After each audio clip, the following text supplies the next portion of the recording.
Now let's see if we can go to the next item in our agenda, liquid carbon credits and sustainable finance. Here to talk to you, or actually online to talk to you, is Ransu Salovaara. Let us hope we've been able to connect with Ransu. See? Now to the studio. I think so. Yeah, great. Hello, Ransu. Hello, Warsaw. How is everybody? It looks like there are a lot of people watching you here. I think the audience is really impressive. So make sure you enjoy the presentation. The stage is yours. Thanks a lot. Thank you. Yes, so hello, everybody. Nice to be back on track with the conferences. And now this time I unfortunately have to be here remote, as I was a little bit sick on the past over days, or a lot of, quite sick. But here we go. So my name is Ransu Salovaara, and I'm the founder and the CEO of Liquidi, which is a sustainable finance company focusing now and pretty much solely on carbon credits on blockchain. And this is what I'm going to talk to you about next 20 minutes. It's a very exciting sector. And very timely now, well, Ukraine aside, that now that we're getting over the COVID, as many have said, this is the biggest challenge that we are heading towards as a humankind, to keep the earth livable. And that's our work, what we're doing. So this could be kind of considered as important as internet was 25 years ago to all the companies.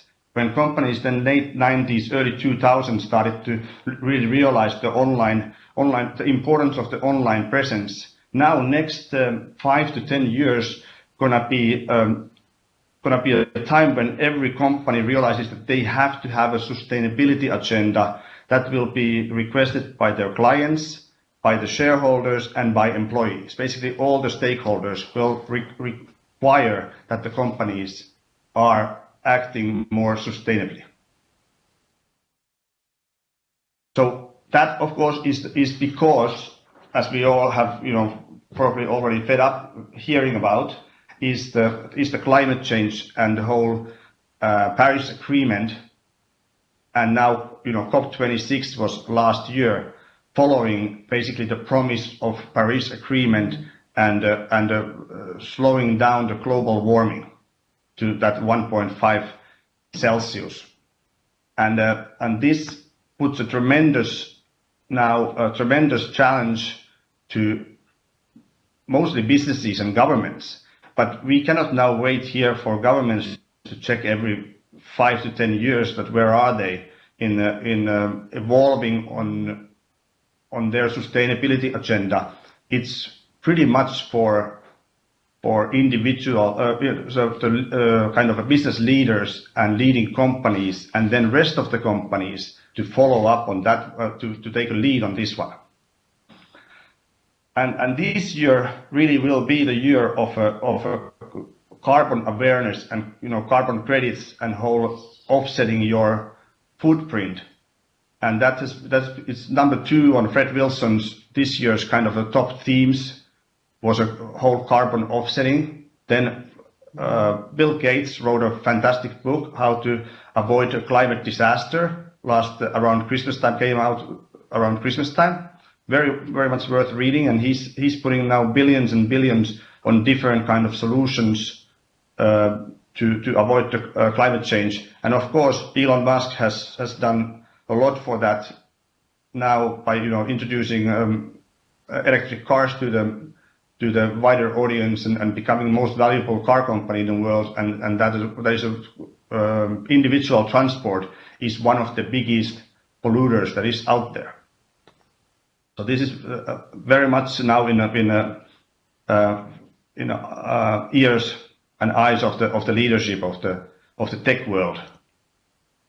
So an exciting part here is that what people have already done about it, and it's really that Microsoft, Google, and Tesla kind of companies, as well as Stripe And then good bunch of blockchain companies, they have all now taken a kind of their own initiatives, massive initiatives on this sector by starting to offset not just their today's actions, but offset their history. Like Google was founded in 1996, and they are now basically erasing their carbon footprint all the way back to their founding. So they really, these companies really want to be all renewable energy, and then the carbon footprint that there is left with all the actions that they do with their headquarters and their employees and their travels and especially server farms which have quite a big carbon footprint. They all have kind of a pieces that they are filling now with their sustainability plans.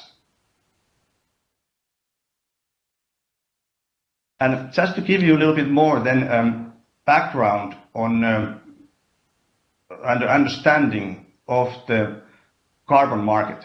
So carbon offset, carbon credit, sometimes the regulated ones are allowances. They are all based on one ton of carbon captured from the atmosphere, or not released in some cases. So that's the basic measurement. That's a global measurement. There's no other that 1 ton of carbon is always the same. And now what many people don't understand is that there is 2 different markets. There's a regulated market and non-regulated.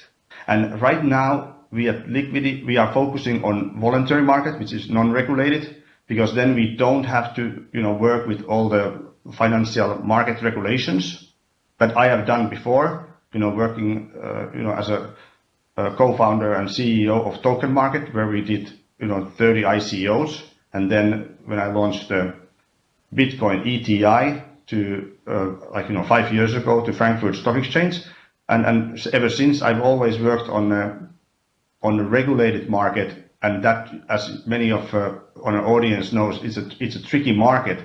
So that's why I'm excited now to be able to work on the outside of the financial regulations on this voluntary carbon market. And on the regulated side, then if you talk about that a little bit, this is exactly what then all the oil companies, airlines, Volkswagen, other car manufacturers, Michelin, Goodyear, tire companies, steel manufacturers, aluminium manufacturers, and power plants, they go under this regulated market where then the governments, through EU regulations, give about 10,000 companies in Europe, and I think it's another 2,000 companies in America, which are the primary market of this regulated carbon kind of caps. Then they get from the government the carbon basically rights to pollute.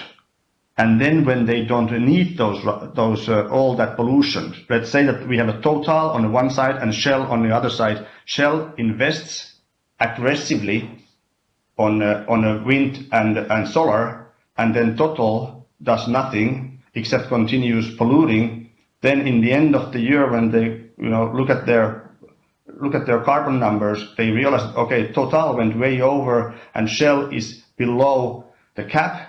And therefore, then Shell can sell their allowances that they didn't need to Total. And this method is basically how, until last year, Tesla made money year over year so they didn't make money until last year on the cars. They made until then money on selling their allowances.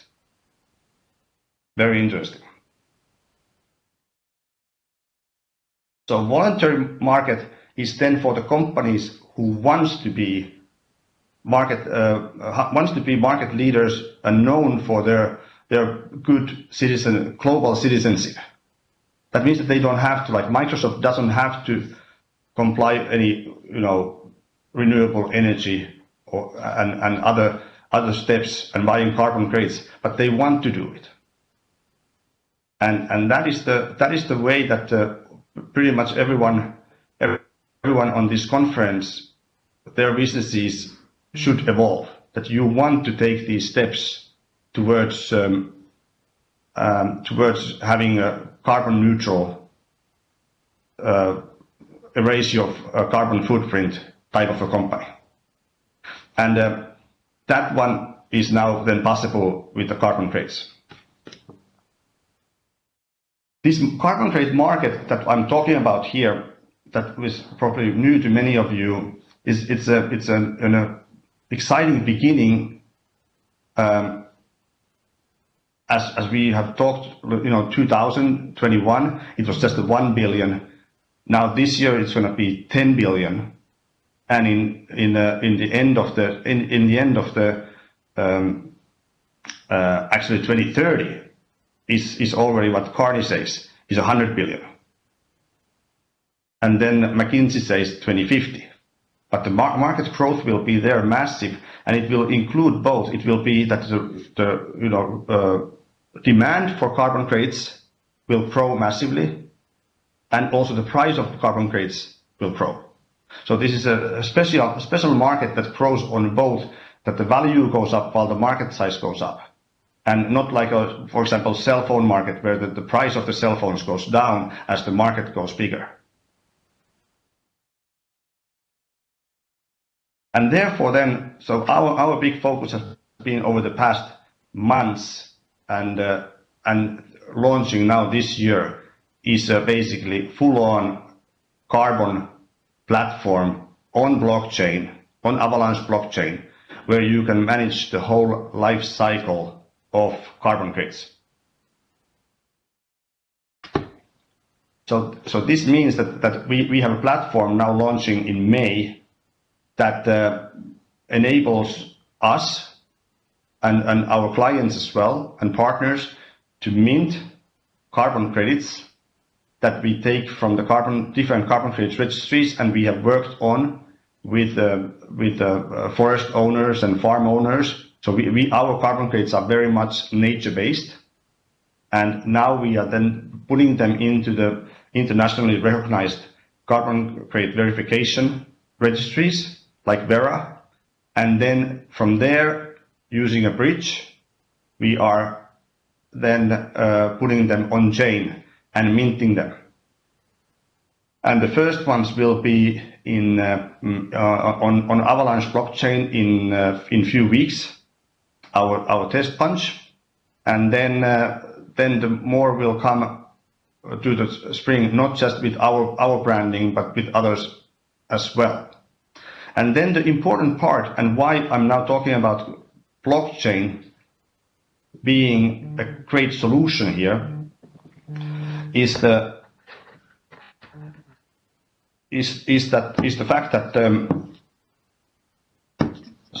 fact that we are now then capable of offsetting carbon on blockchain. That means that we are basically burning those tokens.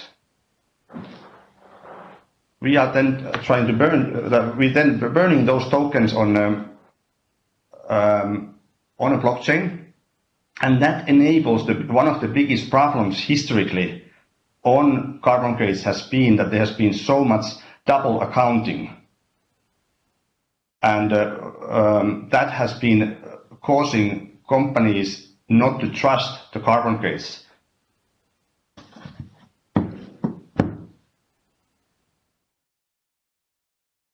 So now, if we go a little bit back in time here, then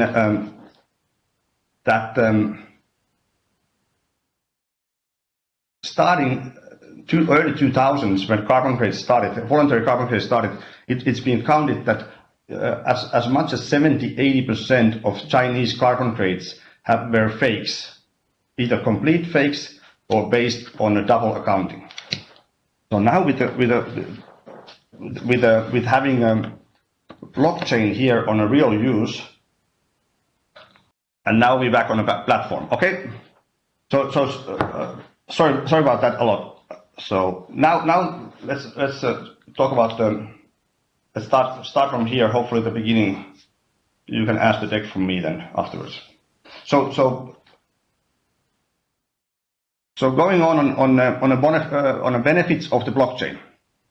Now, so this is the one sector where we can really now say that the carbon one sector where we can really say that the blockchain is no doubt beneficial, because here is a market of carbon credits and sustainable finance where we have to have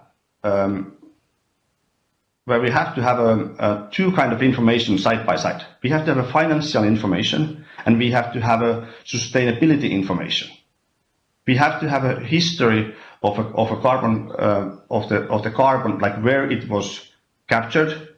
For example, if it's a forest based, where it was captured, and that is where we use satellite data, and so we can give actual coordinates and put the coordinates on a token that tells that this carbon was captured exactly on this location. Then we can put when it was captured, where it was captured, and most importantly, as I was saying before this tech clinch, I realized the tech clinch, that importantly, it was also then is that when it is retired. And this double accounting and double spending it's more correctly double spending, has been a massive issue on a sector, as I was saying, that 70–80% of Chinese have been either fakes, or then they have been just using same carbon credits over and over again and really never retiring them. And in our case, the retiring or burning the tokens means that that's the final owner of it, who then retires it for their benefit and offsetting their carbon footprint. So that's an important part of the platform, to clearly be able to retire the carbon credits, and retire the carbon credits also from that official registry that is then managed by Verra or Gold Standard or American Carbon Registry, for example. And because of that, we are then building our own blockchain scanner that will be called Carbon Credit Scanner.com, and that will be then launching these next coming months as well, and that will be easy to read Etherscan for carbon credits. So anyone who then holds tokenized carbon credits can then go to that simple page and basically see, even with the map, and see the map and everything on where the carbon credit was captured. Is it still active or is it retired? And then, of course, on a platform, the important part for anyone who is a trader and wants to kind of make money and trade on this new market, basically new real world items on a blockchain, that is then our carbon DEX. And our carbon DEX is also coming up with a kind of hybrid approach, where we have a centralized order book, and then for the larger amounts KYC, and then the smaller ones will be just like on any DEX, no KYC required. And there you can trade not just our carbon credit, but anything that we put there on the order book. So we are looking forward to have, by the end of this year, probably tens of different kinds of carbon credits there, and quite a lot of trading where people want to speculate on carbon markets ups and downs. The market looks pretty exciting, by the way. Like it was a few weeks ago when the European, these regulated carbon credits that I was mentioning about in the beginning, they hit over $100, while these tokenized carbon credits that are now in the market have been trading there between $7 to $20. So the normally regulated market, which now hit then over $100, that normally then kind of indicates where also the voluntary market is going.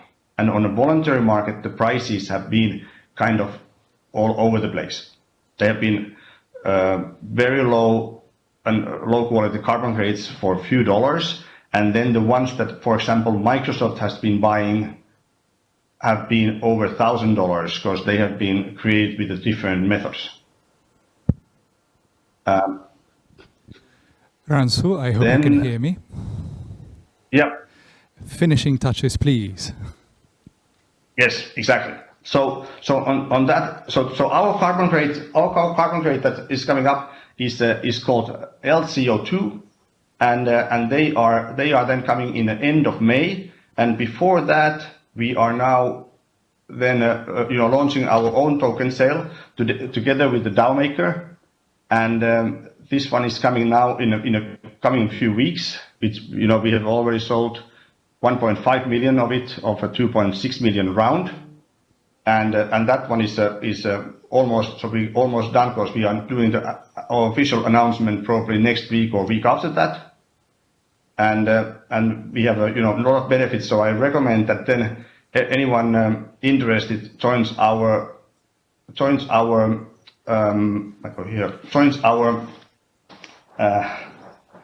Telegram and talks more with us on an interest of either net zero in their company, or then talking about leak tokens or anything related to carbon credits. And I'm very sorry about the glitch in the beginning of the presentation. But hey, thanks for having me. Thank you very much, Ransu, and we wish you swift and quick recovery. All the best, and hope you join us live for the next conference. Thank you. Will do.